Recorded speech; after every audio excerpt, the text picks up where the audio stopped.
Hey everyone, Tiffany with Tiffany B Designs. I'm just decided to do a tutorial on just the basics of Affinity Designer. So I'm going to be going through some of the tools within Affinity Designer and just give you a quick, simple rundown of their capabilities.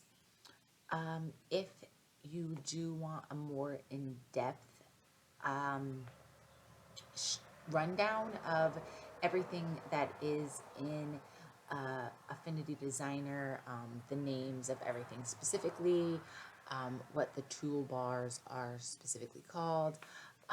You can get the Affinity Designer workbook.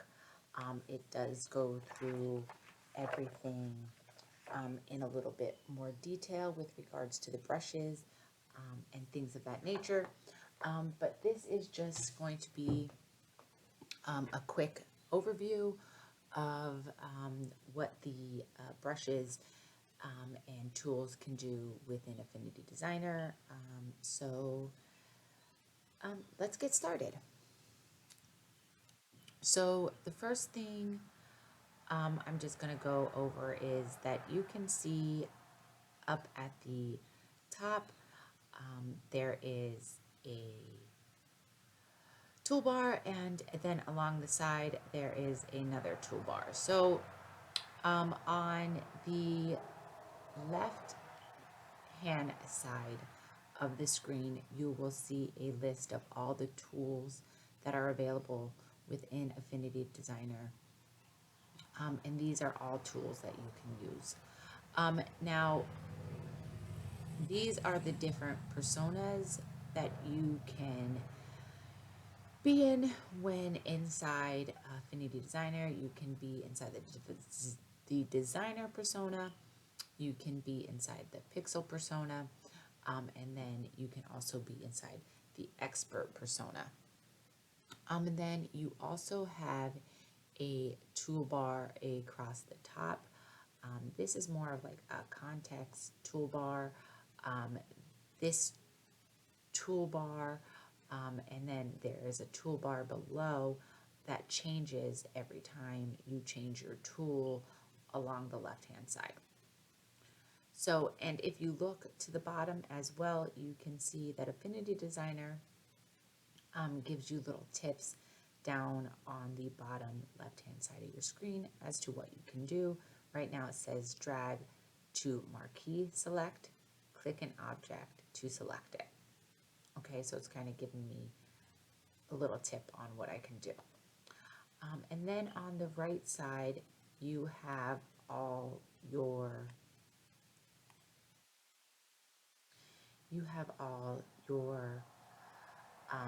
view menus, your color, your swatches, your stroke, your brushes, your character, and these can be changed by actually going to your top menu with your file, your edit, your text, your layer, your select, your view, and if you go to view, you can actually change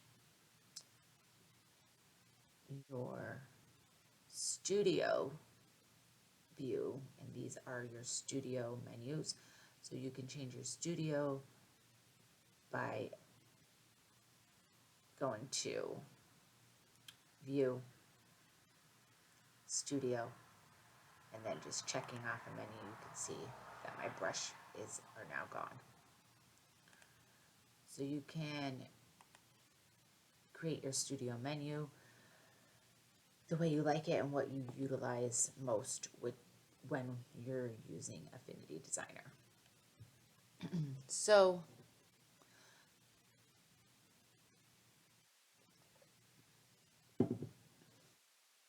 let's quickly get started here and go over some of these tools that you can use. Now you have the Move tool, and the Move tool comes in handy when you already have, say, an object in place. So I'll create a quick square, and this is my object. And now if I click on the Move tool, you can see that I can now move my square around. I can change the corners.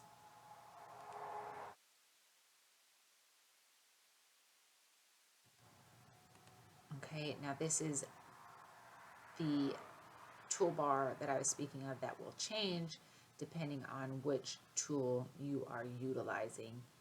This toolbar here will change. So you can see I already changed some of the corners utilizing this context toolbar, but you can also change the fill colors. You can change the stroke.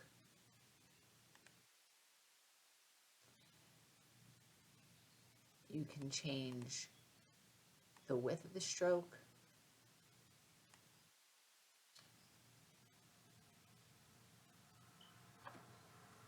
You can make the stroke dotted from here if you'd like.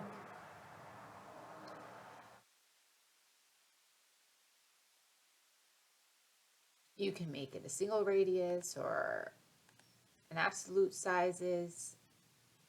Okay, and you'll get new options depending on what you have checked. Okay. And depending on what you do, you may or may not use these. I don't use these too much. I do use the fill and stroke, but I usually don't use them from this top bar. I usually use them from my studio menus over here on the side. Okay, but some of these do come in handy. Like you can enable where the transform origin begins. So if I wanted to transform this, I can change where it will transform from. Okay. You can hide the selection while dragging. So that means that this blue box, once you drag it, will go away. So you can get precise if you needed to. You can get very close without seeing those blue lines. And you can see exactly how it's going to look once it's moved around. You can show the alignment handles, meaning where it's aligned. Okay, and you can change the alignment using the handles. That's more for precision as well. Say you had something over here, you wanted to align there, you go like that, and it would align there. Okay, you can also transform objects separately.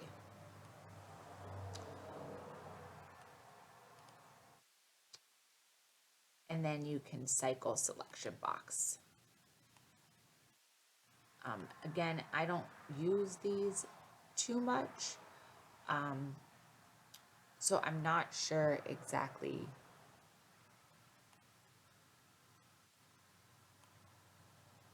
what these in turn would do. Base box. So I see that it gives a base box, but I can dig deeper into what these exactly do and see if they are even something that would be necessary or needed. But what is also good to use is convert to curves.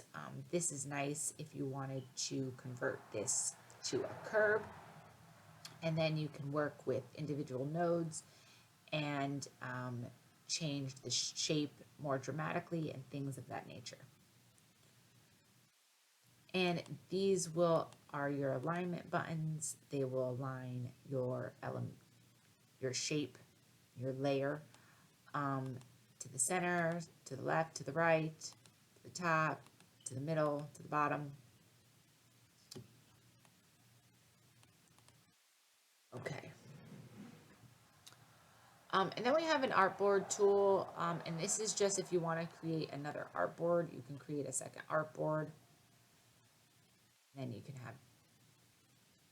create individual artboards.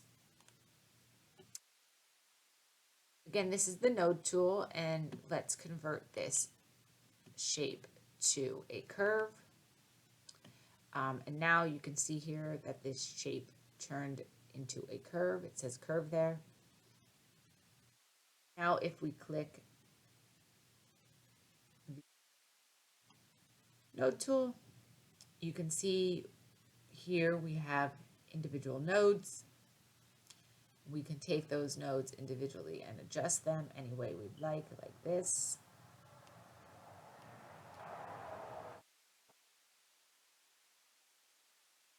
Okay. And that's all within using the node tool. We can get even more dramatic here with these shapes.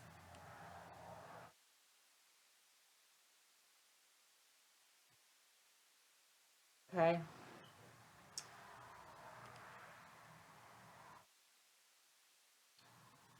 Now we have the corner tool here, and this can be used to change the corners. You can change the corners of these angles here. You can make them cut out, straight, concave, rounded, or just back to the normal.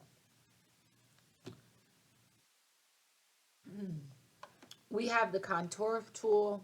The contour tool will almost create like if you had just a single line, it would create two lines. Let's see, just show you.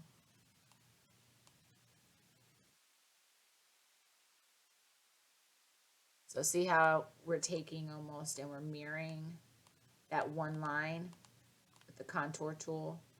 And that's what you can do with the contour tool. And you can change how it works. You can change it to be closed. You can force it open.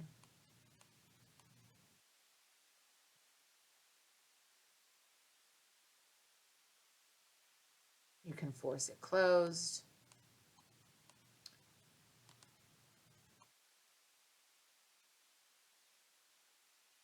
You can change the caps on it, which is just how the ends are, so whether they're rounded, squared, or whether they have none. So that's the contour tool.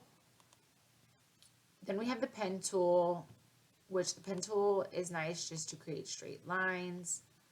I use them a lot the pen tool a lot to create a mask, like a curve mask. So if I wanted to place an object over another object, I would just kind of create an outline using the pen tool of whatever that shape is, and I would outline the entire shape, and then I can place something within this shape and change the blend mode to take over whatever it is I'm trying to put an image over or design over, because I work a lot with mock-ups for cell phone cases, so I do a lot of designs and custom designs for cell phone cases. So I use a lot of case mock-ups, so if I needed to insert my design on top of a cell phone, I would use the pen tool to create a mask over that cell phone. And I do have a YouTube video. If you're interested in learning about that, I have a YouTube video explaining that in more detail. So the pencil tool is it's a drawing. The pen tool is a drawing. Is it something to draw and create shapes and arch using the pen tool, straight lines, and then manipulating those straight lines. The pencil tool can actually be, it has like a smoother effect, especially if you have the stabilizer on. And you see here we have the stabilizer here. And the stabilizer on and off kind of gives more of a fluid motion. Um, it's just it's smoother when the stabilizer is on.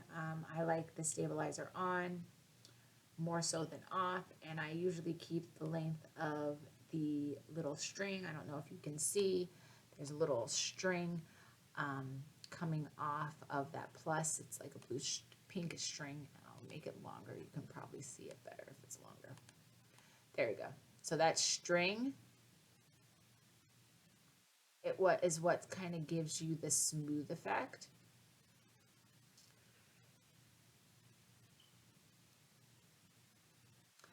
And it just is a smoother motion with this stabilizer on than with it off. And you just kind of have to play. I like the stabilizer to have a shorter tail.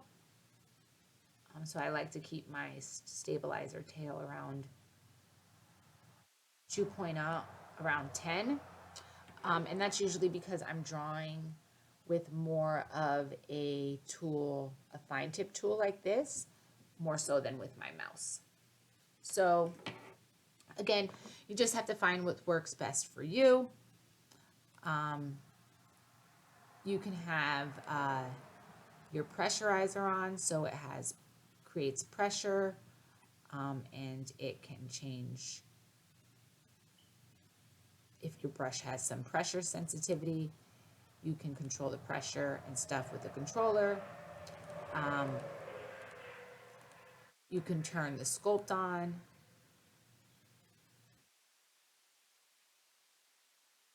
And you can change the color, the width of the size. You can make it thin, you can make it thick, using the context toolbars, which has changed because we are now in pencil. And I didn't really go over the pen, so I'll go back to the pen and I will do that. Let's delete some of these curves.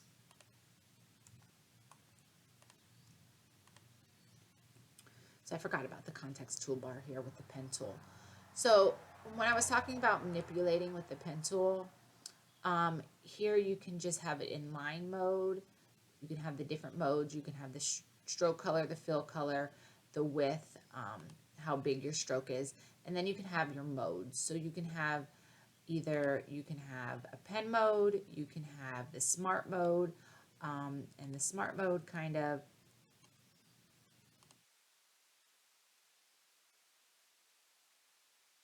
allows you to go in different angles. And then you can kind of see, take, and you're automatically making, see what I'm doing there? I'm kind of just taking this bottom and I'm kind of manipulating it and manipulating the curve and the turn and the curve as I go. And you can do that as well with it in pen mode. See, you just kind of have to grab the box and then pull, and then you can adjust how that curve goes. And then it kind of, like you'll see it shoot, it kind of, I'm like pointing, like you can see me pointing. You can it will kind of, with that blue line that's coming off, it will kind of determine where I want to go after I go, and it will kind of take the line there. See? And then if I do that again, it will do that again. I'm not a fan of utilizing that. I would prefer to utilize smart mode like this instead. If I was to do this, something like this. But to be honest with you, I usually just use pen mode, make straight lines, and then come back and manipulate the lines once I have everything outlined. That's just how I like to work. And it's all dependent on you and what you like to do, and what your groove that you get. Um, we have the polygon mode, which, let's come off of that and make a new line.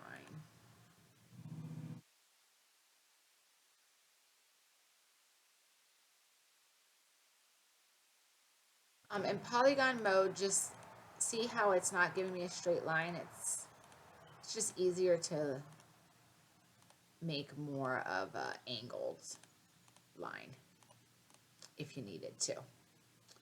And then you just have the line mode, which is just a straight line. And then you can preserve selections when creating new curves. So which means it's not going to change that last curve. It's going to preserve that and not change it and give it kind of a matching angle.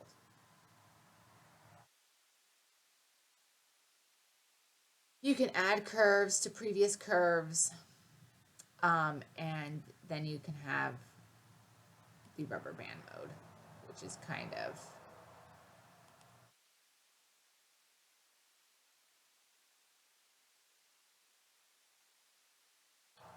you kind of like see how it's like rubber banding.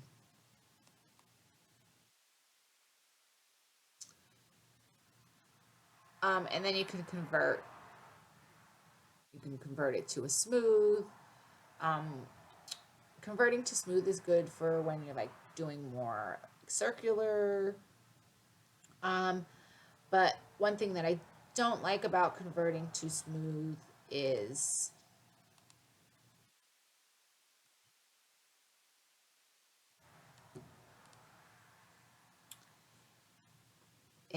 here you can see it's nice, but if I make another line, it's going to try to convert them together.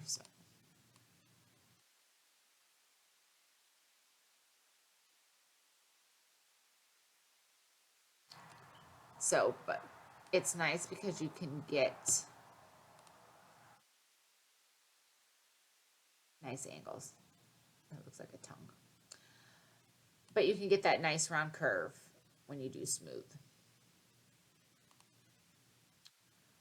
And convert to smart is, again, it's going to try to determine where you're going. So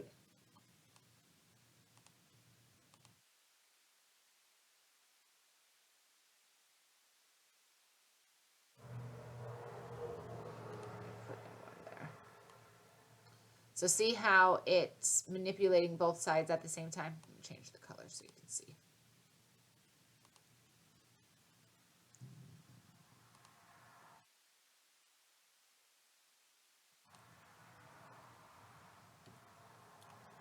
So see how it's doing that at the same time? It's moving one side and the other side.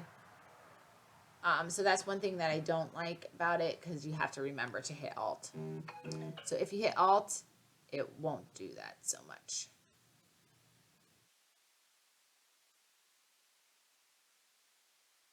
See how it's just let me manipulate one side instead of as terms of both sides going at the same time.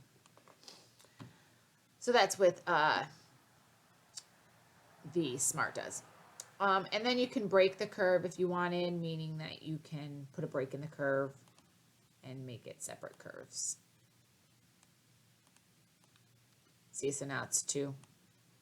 There's a break in the curve now. You can close the curve.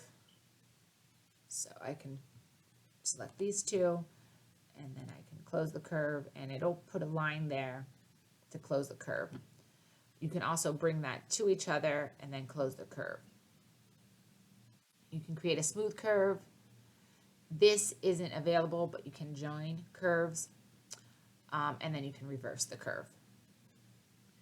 And then you can have your transform modes. And the cycle selection box, and then some snap.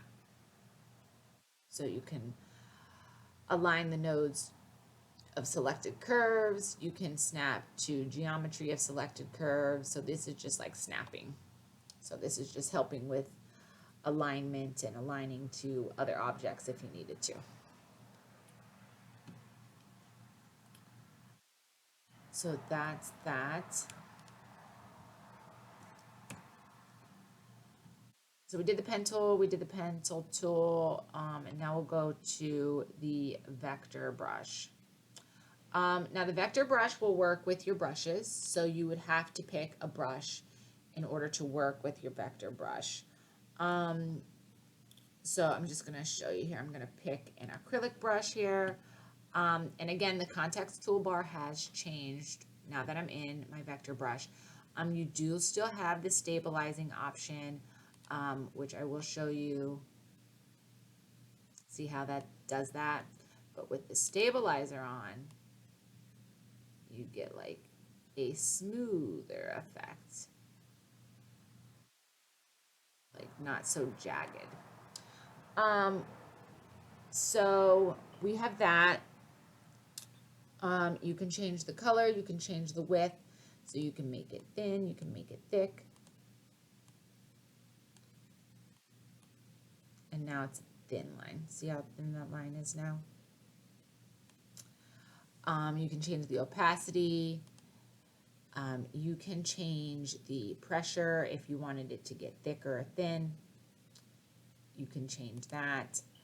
The stabilizer, the length of your tail or your rope, your blend mode, and then the controller. So if you wanted it to have that thickness and thinness within, you can pressure sensor. You can add more pressure sensitivity, and that's if you're working with like a brush or a pen.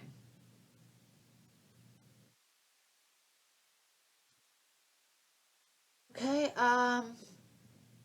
so that is that for the vector brush tool. Again, you need to use a brush when working with the vector brush tool. So I'll show you some other different brushes.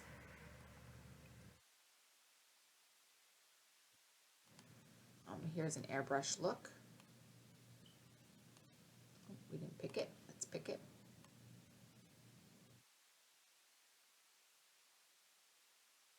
So we kind of have like an airbrush effect.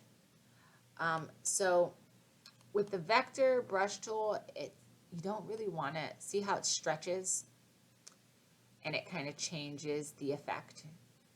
So you'd want to more so stay short and kind of add to that. And you can add and then hold shift and it'll add. It'll like join right to that. But if you make it too long, some of the vector brushes, it will change the way it looks because you're like stretching it. So sometimes you want to keep it short.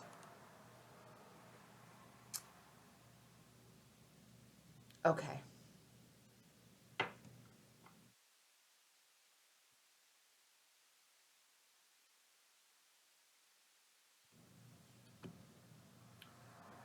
So that's the vector brush tool. And then we have the fill tool. Now the fill tool will work with styles. So if you have a style like that, this is the fill tool here. And I can change the size. So I can change the way it looks inside my shape. I can turn it and change the angles, make it bigger, make it smaller. I could adjust the way the fill of if I have a style or if I say inserted a texture, I could change how that texture looks by utilizing the fill tool. The transparency tool is just that. It's going to kind of give me a transparency effect. I can change the angle of the transparency. You can change up here in the context toolbar, you can change whether it's linear, elliptical, radial. You can change how it fades in, where it fades in. You can add more fading in.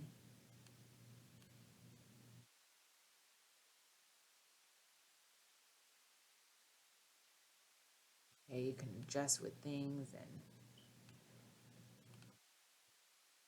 you can rotate the gradients, reverse it, or you can also maintain. And again, with the fill bar, it does, the fill tool, the context does change as well. Fill or stroke, you could change the type. You can extend the wrap to mirror or repeat. 0. I usually just keep it on wrap. Then we have the place tool. The place tool is to place a picture.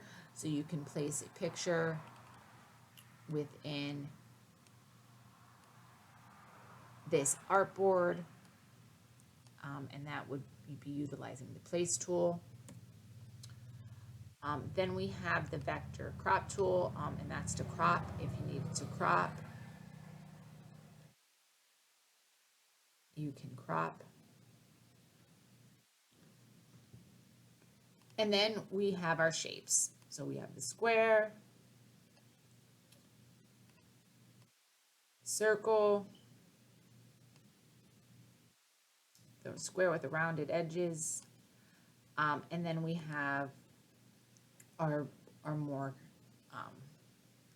kind of not your average shapes, I guess you can say, but triangle is average. So just all different types of shapes: triangles, diamonds, stars, double stars, and most of these shapes you can utilize. And then these red points here, you can change the shape even more, creating different stars, flower looks.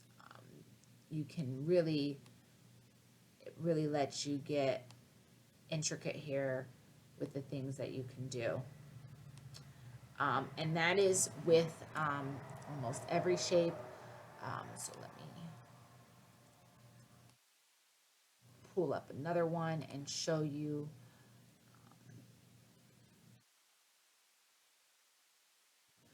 How about this cloud tool? So we have a cloud, and see we have the red here, so we can then change this cloud differently like that. I can do the same thing with the pie tool. This has 3 dot lines, so you can enclose the pie more. You can then circle it, the inside, and then you can also the bottom. So you can manipulate the shapes utilizing these red dots within the shapes. Then we have the text tool, and that comes in just single letters. Or you have the frame, which creates a text box, and then you can type.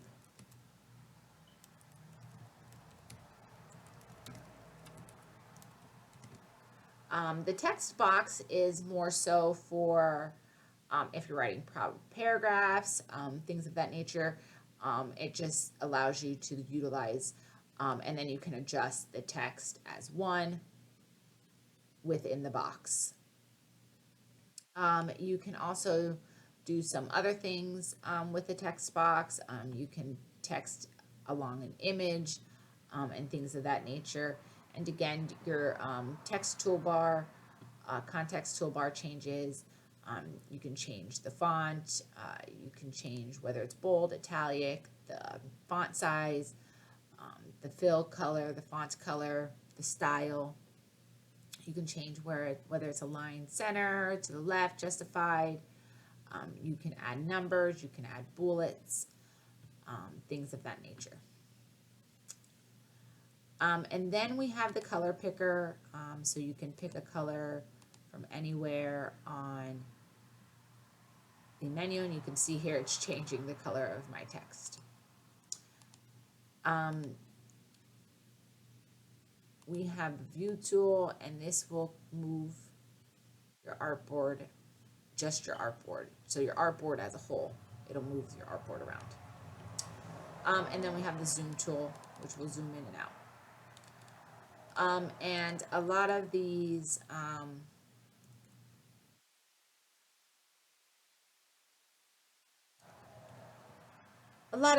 are utilized as keyboards shortcuts, and you can see the keyboard shortcuts by hovering over the tool, and it will show you. So the move tool is V, artboard tool doesn't say, the node tool is A, corner tool C, contour tool O, pen tool P, pencil tool N, vector brush B. So if you hover over them, again, it will tell you what the keyboard stroke is. So the shortcut for the keyboard is for that specific tool. Okay, so there you go, have it. Just a quick rundown of the basics tools inside Affinity Designer. Please comment, let me know what you think. If you are interested in learning something different, please, or something specific and going into more detail in something, let me know, and I can do something that reviews that in more detail. I will be going over the pixel persona, because that is a whole another video in itself. So I will be doing that probably within a couple weeks or so. But yeah, so just a quick look inside of the basic tools of Affinity Designer. Please guys, like, subscribe, check me out on TikTok. And if you'd like to see my designs for my cases, my custom cases, please check out thecasecafe.com. Yeah, I look forward to talking to you all soon and seeing your comments. I hope you have a fabulous day. Thanks.